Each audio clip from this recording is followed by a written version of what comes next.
It hit my phone at 7:12 in the morning, one short vibration, one line of words, and my entire world collapsed. "We need space from you.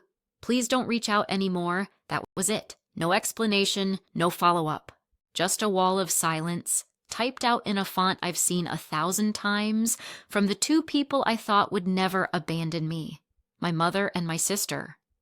"Tell me, what would you do if your own family cut you off?" By text. For a few seconds I just stared. The screen kept glowing in my hand, like it was mocking me. I tried to breathe, but my chest tightened. My thumbs hovered, searching for words. But what could I even say? When I finally typed, "Why?" What happened? The message bounced back, blocked. My heart sank. I checked my sister's profile. Gone.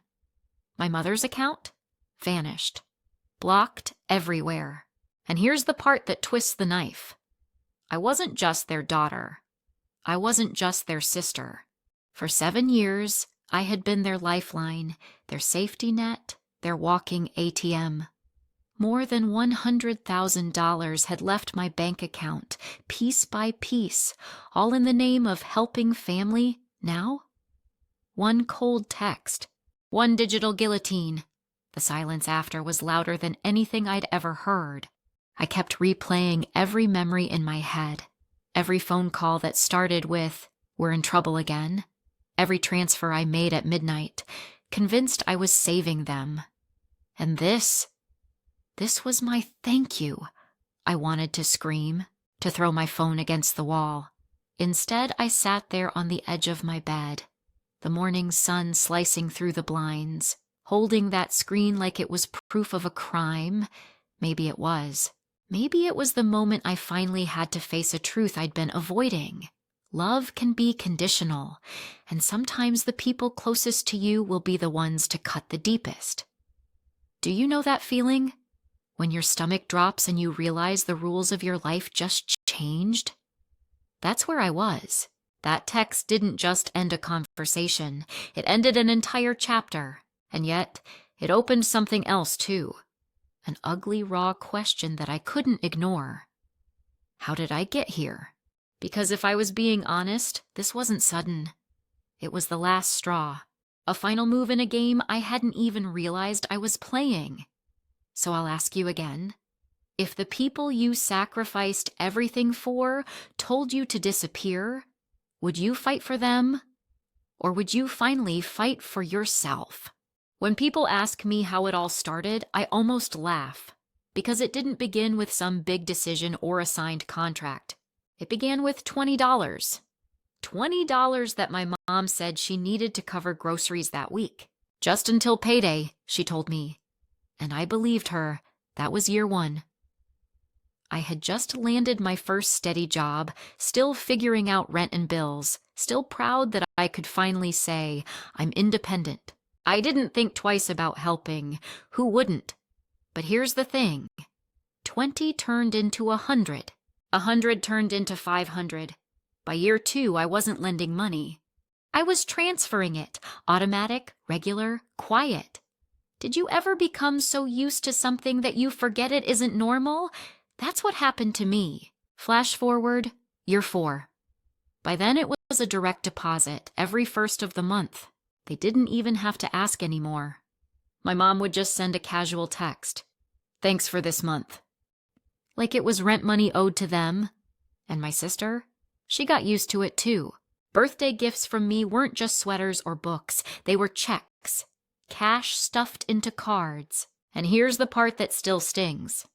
While I was wiring hundreds of dollars, I was skipping dinners out with friends. I was saying no to weekend trips. I told myself, family first. But every sacrifice I made carved out another piece of me. Year 7, that's when the total crossed 6 figures. $100,000. Think about that number. I could have bought a small house. I could have cleared my student loans. Instead, it was gone, disappearing bit by bit into my family's pockets. And in return, do you know what I got? Silence. Forgotten birthdays. Calls only when bills were due. No, how are you? No, we're proud of you. just invoices disguised as conversations. Sometimes I wonder, did they ever see me as their daughter, their sister? Or was I just the account that always refilled when empty? The irony is brutal. I thought I was keeping us close, that by carrying them, I was holding us together. But the truth is, the more I gave, the further apart we grew. They didn't need me in their lives. They just needed my balance. And maybe you've felt this too. When your worth is measured in what you can provide, not in who you are, that's not love. That's accounting. Looking back now, it feels like 7 years blurred into one long, endless transaction. Year 1, year 4, year 7. 3 markers on a timeline of sacrifice. 3 flashes of my life spent as their safety net instead of my own person. And when I ask myself why I let it go on so long, the answer hurts. Because I thought being a good daughter meant being broke, exhausted, and invisible. But here's the truth I had to face. Being the family bank doesn't buy love. It only buys silence. And eventually, silence is all that's left. So let me ask you, have you ever given so much that you forgot what you owed yourself? It's funny how hindsight works. You look back, and suddenly the red flags are everywhere. At the time, though, I told myself stories. I wanted to believe the best. I remember scrolling through Instagram one night. Chloe had just posted a picture, posing in front of a brand new car. Not just any car, a shiny white BMW. The caption read, "New beginnings, new wheels. Grateful." My stomach twisted. How? How could she afford that? Just last week, she had told me she was broke. Just last week, I'd wired her money for books. Books, she said. I tried to laugh it off. Maybe she borrowed it, I told myself. Or maybe it was her friend's car. Social media exaggerates everything, right? But then the posts kept coming. A Gucci bag, casually slung over her shoulder in a mirror selfie. A trip to Vegas with friends, drinks lined up on the table. Meanwhile, I was eating instant noodles at home, wondering how to stretch my paycheck. And it wasn't just Chloe, my mom, Diane too. She posted photos at the beach, sunglasses on, holding a cocktail. The caption, "Living my best life." Wait, living her best life? On my dime? The more I saw, the more uneasy I felt. But I kept swallowing it down. I told myself, maybe someone treated them. Maybe it's just once in a while. Maybe they really needed my help after all. That word? Maybe? It was the glue holding my denial together. But here's the question that haunted me. If they were truly struggling, how did they always seem to have enough for luxuries? Why was I the one scraping by while they looked like they were thriving? Every time my phone buzzed with a new request, my gut clenched. But instead of asking, I paid. Because asking meant risking the answer, and maybe I wasn't ready to face it. Sometimes the truth whispers before it screams. And I think back now. Those posts, those little flashes of a life they said they didn't have. That was the whisper. I ignored it. I chose not to hear. And that's what scares me the most. How easy it is to trick yourself when love is involved. So tell me, have you ever seen something that didn't add up, but convinced yourself it was fine? Because the alternative was too painful to face? I didn't expect it to come from him. Out of everyone in my family, Henry was the quiet one. He didn't meddle. He didn't take sides. He just existed on the edge of the drama, sipping his coffee, flipping through newspapers like life wasn't crashing down around us. That's why, when he finally spoke, it hit me harder than any Instagram post ever could. We were sitting in his small living room. The blinds were half closed, streaks of afternoon light cutting across the floor. I had come over because I needed air. I needed someone who wasn't Diane or Chloe. And Henry, he had always been neutral ground. He looked at me for a long moment, then said, "Sophia, there's something you need to know." My heart started pounding. His voice wasn't casual. It wasn't the slow, measured tone he always used. It was sharp, heavy. almost like the words were burning his tongue and he just wanted them out. And then he dropped it. "They've been working for years." The words froze in the air. I stared at him. Working for years? Number. That couldn't be right. My mom had told me she couldn't keep a steady job. My sister swore she was unemployed, relying on me. That's why I sent money. That's why I drained my savings. But Henry didn't flinch. He leaned back in his chair, eyes tired. "Diane's been working full-time at the hospital." "Chloe, too. She's had a steady job for at least 2 years. Good pay, benefits." "They never told you because—" He sighed. "Because they didn't want the money to stop." And that's when it felt like the floor collapsed beneath me. Do you know what betrayal sounds like? It's not always screaming or slam doors. Sometimes it's just the quiet truth spoken softly that rewrites your entire life in one sentence. I replayed 7 years in my head like a highlight reel, all the excuses, the stories about bills piling up, the tears on the phone when Chloe claimed she didn't know how she'd make rent, every wire transfer, every skipped meal on my end, all lies. I wanted to scream, to throw something, but instead I just sat there, numb. My throat closed up, my hands trembled. I whispered, "Why didn't you tell me sooner?" Henry didn't answer right away. He rubbed his temples, avoiding my eyes, because it wasn't my place. And because I thought maybe one day they'd stop. Maybe they'd come clean, but they didn't. He paused. "And now you deserve to know." That was the moment rage settled in. It wasn't a flash of anger. It was deeper, hotter. The kind of fury that simmers because you realize how long you've been played. I looked at Henry, searching for any hint of exaggeration. But he looked broken too, like saying the words hurt him almost as much as hearing them hurt me. And that's when I knew he was telling the truth. Think about it. 7 years of deception. 7 years of being the family bank while they cashed paychecks behind my back. It wasn't need. It wasn't survival. It was greed. I walked out of Henry's apartment in a daze. The air outside felt different, sharper, like the world had shifted on its axis. I remember clutching my phone, scrolling back through every request from my mom and sister, reading them now with new eyes, lies, all lies. And here's the question that echoed in my head all night. If your own family can lie to you for years, what else are they capable of? So I'll ask you. What would you do if the people you trusted most built their comfort on your sacrifice? I thought Henry's confession was the peak of betrayal. I thought nothing could cut deeper than finding out my mom and sister had jobs while I carried them for 7 years. But I was wrong. The real blow was still waiting. It came like this. Silence, then a sudden buzz on my phone, a group chat. The one with Mom, Chloe, and me. My stomach sank. They never used it unless something big was happening. I opened it. The typing bubble appeared, 3 dots blinking, stop, start again, then vanish. That awful dance. You know that feeling when you're waiting for words you don't want to read but can't look away? That was me, staring at my phone, heart hammering. Finally, the message came. "Sophia, we've decided we need space.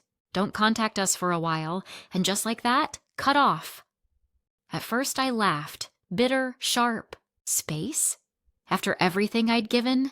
After the checks, the transfers, the late-night calls where they cried and begged? They wanted space from me? I typed back, fingers shaking. "Are you serious? After all the money, after all the sacrifices, you need space from me? Delivered, but not read." Then another buzz. "It's better this way. Please respect it." And then silence again. The typing bubble blinked one last time, then nothing. Moments later, I realized what they'd done. My calls went straight to voicemail. My texts turned green, blocked by my own family. Think about that for a second. Imagine opening your phone and realizing your mother, your sister, the very people you bled for decided you were disposable. Not worth a conversation. Just a cold digital dismissal. It wasn't just rejection, it was strategy. A boardroom decision, sealed and unanimous. They had held a private meeting, drawn their lines, and cast me out. And here's what stung the most. They didn't even argue with me. They didn't defend themselves. They didn't deny Henry's truth. They simply cut me off like I was the problem, like I was the burden. I sat in my apartment, staring at the blocked screen, the weight of it sinking in. My heart hurt, but deeper than that was something heavier. Injustice. I wasn't crazy. I wasn't selfish. I was the one who had carried them, and now they were rewriting the story, painting me as toxic, as disposable. That night I couldn't sleep. I kept hearing that one line over and over. We need space. Space from what? From accountability? From the truth? From me finally realizing who they really were? I'll be honest, I cried. Not the quiet kind, but the ugly sobbing where you can't breathe, where your chest aches like it's splitting open. Because it wasn't just about money, it was about family. And when family cuts you off, it carves out something inside you that doesn't grow back. But even in the middle of that pain, a thought kept circling in my mind. Maybe this was freedom. Maybe the door they slammed in my face was the same door I should have closed years ago. Still, the betrayal burned. And I need to ask you, what would you feel if your own mother and sister blocked you like a scam caller? Would you accept their space? Or would you fight back? For a while, I thought the storm had passed. Being blocked by my own family was brutal, but in a strange way, it gave me room to breathe. No more late-night calls begging for help. No more constant drain from my bank account. For the first time in years, I woke up without checking my phone for emergencies that weren't mine to solve. I started to rebuild, slowly, quietly. I cooked for myself, took long walks in Central Park, even picked up painting again. Something I dropped when money and guilt consumed me. It wasn't happiness exactly, but it was peace. And peace felt priceless. Then one morning, an envelope slid under my door, white, plain, nothing dramatic, no red stamp screaming urgent. Just my name typed neatly in black ink. I almost ignored it, bills probably. But when I opened it, my stomach flipped. It was from the bank. The words swam on the page, but one line stood out, burned itself into my brain. Notice of default. Mortgage account in arrears. Mortgage account. My name, my signature, except I never bought a house. I sat frozen at my kitchen table, the paper trembling in my hands. My first thought was, mistake. Banks make mistakes, right? But the more I read, the worse it got. Payments overdue. Balance 6 figures. Legal action pending. I whispered to myself, no, no, no. This can't be real. But it was. My family had tied me down with chains I didn't even know existed. They hadn't just used my money. They'd used my name, my credit, my future. I thought back to those years of deposits, the way Mom always told me, "You're saving us, Sophia. You're our rock." Turns out I wasn't just the rock. I was the foundation they built their lies on. My pulse raced, my chest tightened. I couldn't catch my breath. You ever had that moment where the walls feel like they're closing in? That was me, clutching this letter like it might burst into flames. I pulled out my laptop, logged into my bank account, searched for answers, and there it was. Documents signed with my name, my social security number, my everything. Only I hadn't signed them. I felt sick, betrayed all over again. How could they? Blocking me wasn't enough. Cutting me off wasn't enough. They had to leave me with a bomb ticking in my mailbox. And here's the cruelest part. I almost blamed myself. I heard that voice in my head. You should have been smarter. You should have checked sooner. You let this happen. But no, this wasn't on me. This was fraud. This was betrayal dressed up as family duty. I wanted to scream. I wanted to call them, but of course I was blocked. And maybe that was a mercy, because I don't know what I would have said. Instead, I sat there, staring at that letter and thought, I escaped the prison they built for me, only to find out the door was locked from the outside. So let me ask you, what would you do if you thought you were finally free, and then found out you were shackled by your own mother's lies? The bank letter didn't just shake me, it lit a fire. I couldn't stay silent anymore. Silence had already cost me too much. I needed answers, and there was only one place to get them. Henry was the first person I called. My voice cracked when I asked him, Did you know? Did you know about this mortgage? There was a pause on the line, the kind of pause that tells you the truth before words ever arrive. Look, he finally muttered, I didn't want to be involved. Your mom? She said it was temporary. She promised she'd handle it. Temporary. Isn't that always the word? A little help. Just for now. Just until things get better. Except 7 years later, I was still bleeding money. And now I was drowning in debt I never agreed to. I felt my chest tighten. Henry, they forged my name. That's not just messy family drama. That's a crime. He sighed, almost defeated. I know, but what was I supposed to do? Diane said it was for the family. She made it sound like you wouldn't mind. Wouldn't mind? My credit, my future, my freedom. That was it. I couldn't stop myself. I grabbed my keys, got in the car, and drove straight to my mother's house. When she opened the door, she looked surprised, like she never thought I'd show up. Her face tightened when she saw the envelope in my hand. I didn't even wait. What is this? Why is there a mortgage under my name? She pressed her lips together, then gave a little shrug, like we were talking about a borrowed sweater. It's the house, Sophia. We needed it. You have good credit. You're stable. It was for us. For the family. I laughed, but it wasn't a happy laugh. For the family? Do you hear yourself? You've destroyed me. You've made me liable for hundreds of thousands of dollars. Her eyes flashed, sharp and defensive. Don't exaggerate. We've been making payments. It's not like you're out on the street. And besides, you owe us. We raised you, didn't we? Families sacrifice for each other. Sacrifice. That word burned. Because I had sacrificed. Birthdays, savings, peace of mind. I gave all of that up. And still, it was never enough. Then Chloe walked in, phone in her hand, scrolling like nothing in the world mattered.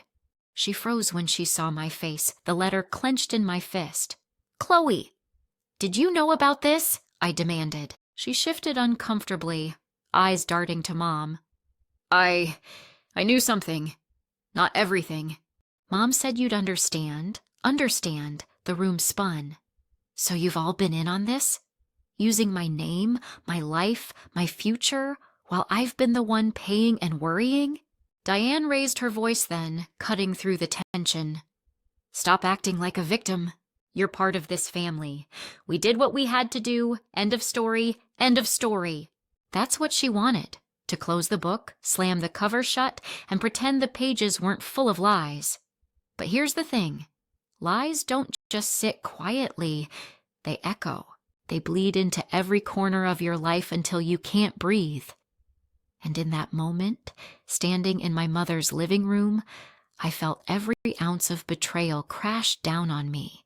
My knees almost gave out. I whispered, "How could you?" Not even a shout, just a broken question. Neither of them answered.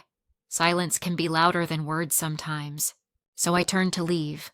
My hands shook, my heart pounded, but I knew I couldn't fight them in that house, on their turf, where excuses piled higher than truth. Because this wasn't just about money anymore. This was about survival, and survival meant drawing a line. So I'll ask you, what would you have done? Would you keep arguing with people who excuse betrayal as family duty? Or would you walk away before their lies dragged you down with them? You know that sound? The one that slices through whatever you're doing, whatever flimsy piece you've managed to hold on to? For me, it was the ring of my phone, sharp, cold. And when I saw the caller ID, my stomach flipped. The bank? I froze. For a second, I thought maybe if I didn't pick up, it would all just vanish, but it didn't. The ringing kept pulsing, like it was synced with my heartbeat, relentless. When I finally answered, the voice on the other end was polite, professional, and terrifying. "Miss Carter, we're calling regarding your outstanding mortgage. Payments have been delayed. We need to discuss options to bring your account current. My account." Those words landed like a punch. My account, except I never opened it. I never signed for it.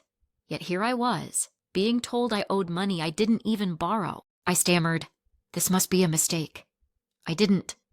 But the rep cut me off with something worse. Numbers. Big numbers. Past due amounts. Interest stacking on top of interest. Penalties piling higher every month. As she spoke, all I could hear was the clock ticking louder in my head. My rent, my job, my life. And now this tidal wave of debt crashing on top of me. I hung up, and the silence that followed was deafening. The kind of silence where you suddenly hear everything. The hum of the fridge, the faint traffic outside, the sound of your own shallow breathing. My hands shook as I opened the letter again, the one they'd mailed before the call. My name, my full name, was highlighted across the top, in bold, inescapable. Sophia Carter, the borrower. It felt surreal, like reading about a stranger, except the stranger was me. I remember dropping onto the couch, the paper crumpling in my hands, and this thought ran circles in my head. They didn't just take my money, they took my identity. They stole my future and chained it to their choices. And the worst part? The bank didn't care about the betrayal, the lies, the forged signatures. They only cared about the money. Every time the phone buzzed after that, I jumped. Every knock at the door made my chest tighten. What if it wasn't just a call next time? What if it was someone showing up, demanding repayment, threatening foreclosure, on a house I didn't even live in? That kind of fear seeps into your bones. You stop sleeping, you stop eating, you live on edge, waiting for the other shoe to drop. I kept hearing my mom's voice in my head, sharp and dismissive. "Don't exaggerate. We've been making payments." But clearly, they hadn't. Or maybe they had, until they decided not to. Either way, the responsibility was mine now, according to the bank. And it hit me. This was the real consequence. Not just broken trust, not just family betrayal. This was my credit, my name, my future at stake. Have you ever felt like you were about to lose everything, not because of what you did, but because of what someone else did in your name? That's a special kind of helplessness. I sat there, clutching the letter, feeling like the walls were closing in. It was no longer about asking, why would they do this to me? It was about, how do I survive this? The phone rang again, same number, same chill up my spine. This time, I let it go to voicemail. The robotic voice read out the case number, the balance due, the warning that failure to respond could result in further action. Further action. 2 words that dangled over my head like a guillotine. I wanted to scream. I wanted to tear the paper in half, but I couldn't. Because as much as I hated it, this was my reality now. My name was on it. And that's when I realized, if I didn't fight back, if I didn't find a way to prove the truth, I could lose everything I'd worked for. My savings, my home, even my chance at a future free from them. I sat there, breathing hard, and asked myself, what would you do? if the people you trusted most used your name to bury you in debt, and then left you to face the consequences alone? Because the bank wasn't waiting, and neither was the clock. I didn't sleep that night. I lay there with the bank's letter on my chest like a brick, listening to the fridge hum and the city breathe through my window. Every time I closed my eyes, I saw my name on those papers, bold, official, undeniable. And then I saw my mother's face, calm and practiced, telling me not to exaggerate. There's a moment when fear and anger meet and turn into something else. Decision at 7 a.m. I made coffee I didn't drink, opened my laptop, and started a list. Every transfer I'd made, every text about emergencies, every voicemail I still had saved because I couldn't bring myself to delete them. I pulled W-2s, pay stubs, my passport, my lease. I took photos of my driver's license signature. I even dug out an old birthday card I signed for Chloe, where I wrote, "With love, Soph," in my loopy S. If they were going to bury me with paperwork, I would dig myself out with it. By 10:15, I was in the elevator of a glass building off Wilshire, gripping a folder so tight my knuckles ached. The law office smelled like lemons and toner. I sat in a chair that was too soft and tried not to cry. "Miss Carter?" The receptionist smiled. "He'll see you now." My attorney, let's call him Parker, had the kind of steady presence that makes you feel like the room has corners again. No judgment in his eyes, just attention. He let me talk. He didn't interrupt. He listened as the 7-year timeline tumbled out. Deposits, pleas, the Instagram posts, the group text that cut me off, the letter from the bank. And then I slid the folder toward him. He opened it with careful hands. "Okay," he said. "Let's start with the signatures." I leaned forward as he lined up my samples beside the mortgage documents the bank said I'd signed. Side by side, they looked like two different people trying to be me. My S curved naturally. The other S was stiff, like it had been drawn while holding a breath. My R had a tiny hook. The other R was a flat stitch, and the flourish at the end? Mine was a quick swoop. Theirs tried too hard. Parker glanced up. "See this?" He pointed to the slant, the pressure, the rhythm. "This is a copycat. Close, but not yours." He pulled out a small ruler, the kind you'd see in a high school geometry class, and measured the spacing.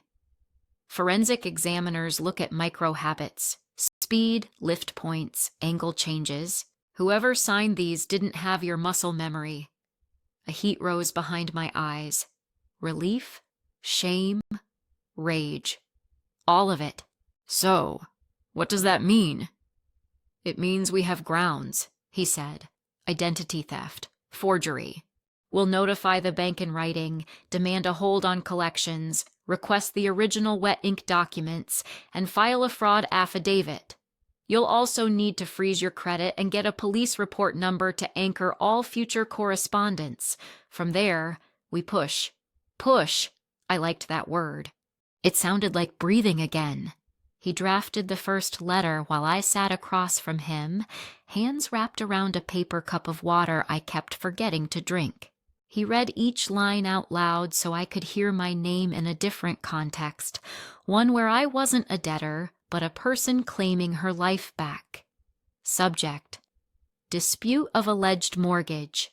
Fake signature. Action requested: immediate cease of collection. Production of original documents. Investigation for fraud. Seeing those words on the page did something to me. It felt like a red stamp slamming down over the mess. Fake signature, not a whisper, a declaration. We spent 2 hours building a timeline. He asked for dates I barely remembered. I found them. He wanted proof I was somewhere else on the day of the alleged signing.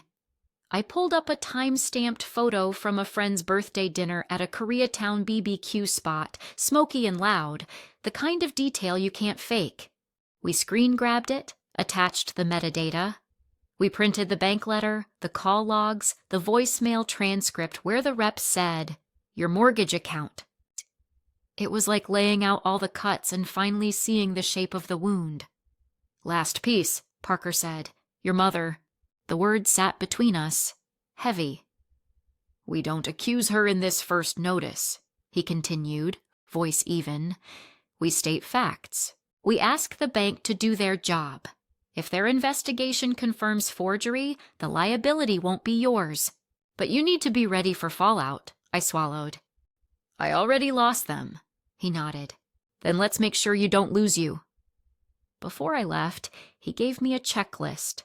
Credit freeze with the bureaus, fraud alert, new passwords, two-factor authentication everywhere, a free copy of my credit reports, a police report number for the file, action items, steps.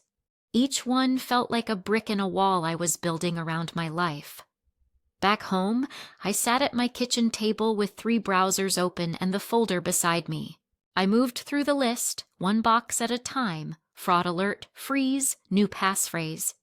I called the non-emergency line and filed the report, telling the officer what I could without breaking. When he gave me the report number, I wrote it at the top of the page in thick black ink, like an anchor. Case number 4127. An email from Parker pinged. Letter sent. Collection hold requested. Bank has 30 days to respond. 30 days. For the first time since the envelope slid under my door, I exhaled. Not safety, not yet, but a pause. A small, hard-won pause. I wish I could say that relief washed everything clean, that anger evaporated and I felt nothing but triumph. But healing isn't a flip switch. As the sun dropped behind the buildings and the apartment went gold, sadness came in like tidewater, quiet and inevitable. I thought about little me at the kitchen table doing homework while Mom made spaghetti. I thought about teenage me borrowing Chloe's sweater, laughing, not knowing where we'd all end up. Love doesn't vanish just because trust does. That's the cruel part. My phone buzzed again, this time a message from an unknown number. For a breath, fear flared. Then I opened it. It was Henry. "Proud of you, kid. You did the right thing. Whatever happens next, you're not alone." I stared at the text until it blurred. "You're not alone." Maybe that was the first sentence of the new story. I stood, stretched, and taped the checklist to my fridge. My life was still mine. My name was still mine. And I was done letting anyone else sign it for me. Let me ask you something. If you were in my place, would you gather every scrap of proof and fight, even if it meant dragging everything into the light? Or would you let it slide to keep the peace, knowing the cost would be your future? Tell me in the comments. Someone out there needs your courage as much as I needed mine. 2 weeks after Parker sent the packet, the email arrived at 9:14 a.m. The subject line looked almost boring. Fraud investigation update. My hands shook anyway. I clicked, I read, I reread. And then I let out a sound I hadn't made in months, something between a laugh and a sob. The bank accepted the fraud claim. Collections paused. My name removed from liability while they pursue the party responsible. In one paragraph, the weight on my chest lifted. In one sentence, I got my future back. I stood in the kitchen and cried into my coffee, not because everything was fixed, but because the floor stopped moving. You know that feeling when the ground finally holds? That. I texted Henry first. "Cleared for now. Thank you for standing by me." He replied with a thumbs up and then, "Proud of you. Keep going." 2 small bubbles on a screen, but it felt like a hand on my shoulder. Then I wrote a letter to Diane and Chloe, not a rant, not a list of accusations, a boundary. I printed it on plain white paper, signed my real name, and mailed it certified. The words were simple. I will not provide money, accounts, or credit in any form, now or ever. All communication goes through email only. If you want a relationship with me, Start therapy, individual first, family later. If you contact me to plead or manipulate, I won't respond. 4 lines, 4 walls, finally built around my peace. I half expected fireworks, angry calls from new numbers, long paragraphs about family duty, the familiar tug of war. Instead, silence. Honest silence this time, not the weaponized kind. Maybe they were stunned. Maybe they were relieved to have the rules stated out loud. I don't know. I only knew my heartbeat slowed for the first time in years. Days found a rhythm. I bought groceries without counting excuses in my head. I slept. I learned to like quiet again. On Saturday mornings, I walked to a tiny coffee shop on Fairfax where the barista now knows my name and how I take my latte. I brought a sketchbook. I drew windows, hands, the curve of a ceramic cup. Small things that make a life. One afternoon, I cleaned out my phone, old message threads, transfer receipts, screenshots of emergencies. Duh! I didn't delete them to forget. I kept them in a folder called Lessons, Not Bitterness, Reference. Proof that boundaries weren't cruelty, they were clarity, and this is the part I didn't expect. Relief didn't arrive alone. Grief came with it. I grieved the mother I wanted, the sister I hoped for, the birthdays I spent waiting for a thank you that never came. Grief is honest, at least. It doesn't lie to you to get paid. A week later, an email came from Diane, short, careful. I'm starting counseling. I know you don't want to hear from me, but I wanted you to know, no apology, not yet. But it wasn't a demand. It wasn't a bill disguised as love. It was a small doorway I could choose to keep open or close. I let it stay open a crack. I met Parker again to sign follow-ups. He scanned the bank's formal notice and nodded. "This is good," he said. "You're protected going forward. Keep copies of everything. If they reach out for money, send me the messages. You don't need to carry this alone." I looked at the stack of papers, crisp and squared, and felt something like pride. Not the flashy kind. The quiet, steady kind that comes from saving yourself when no one else will. That evening, I took myself to the beach. Santa Monica, where the light goes honey gold before it falls. I walked along the waterline with my shoes in my hand and the foam around my ankles. Families laughed. A kid chased a gull. Somewhere, music drifted from a portable speaker. The world kept being itself, indifferent and beautiful. It made me feel small in the best way. I thought about love, real love. The kind that doesn't keep score or send invoices. The kind that would have said, "We're in trouble and we're ashamed and we need help, but we will tell you the truth." We didn't have that. Maybe we never did. But I had something else now. Self-respect that didn't require anyone's permission. Here's what I wish someone had told me sooner. Boundaries are not walls to keep people out. They're the doors that show people how to come in. Without them, you don't have relationships. You have access. And access without respect is just exploitation with better lighting. So I wrote my own rules, and I taped them inside my closet where I'd see them every morning. If it costs my peace, it's too expensive. If it hides in secrecy, it's a no. If it asks me to betray myself, it's not love, simple human, mine. I won't pretend I'm healed. Healing isn't a montage.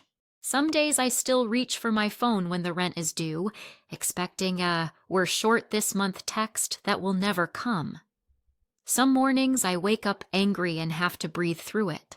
But most days there's air, space, a future that belongs to me.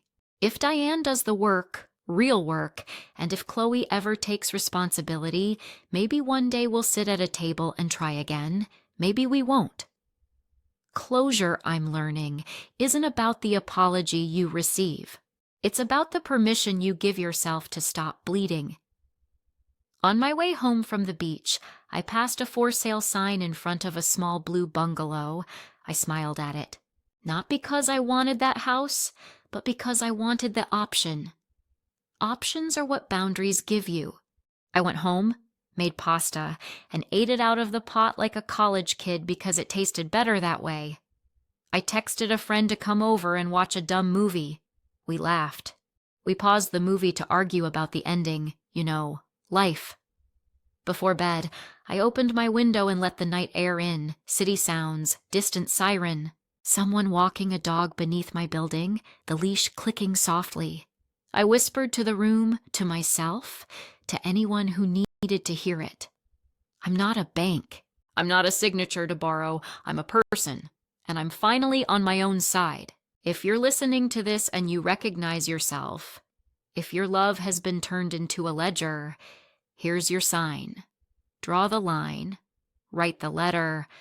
Protect your name.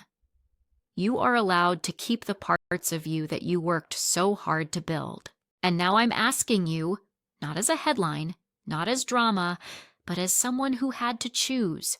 What would you do if it was your family? Would you give another loan to keep the peace, or would you choose the kind of peace you can actually live with? Tell me in the comments.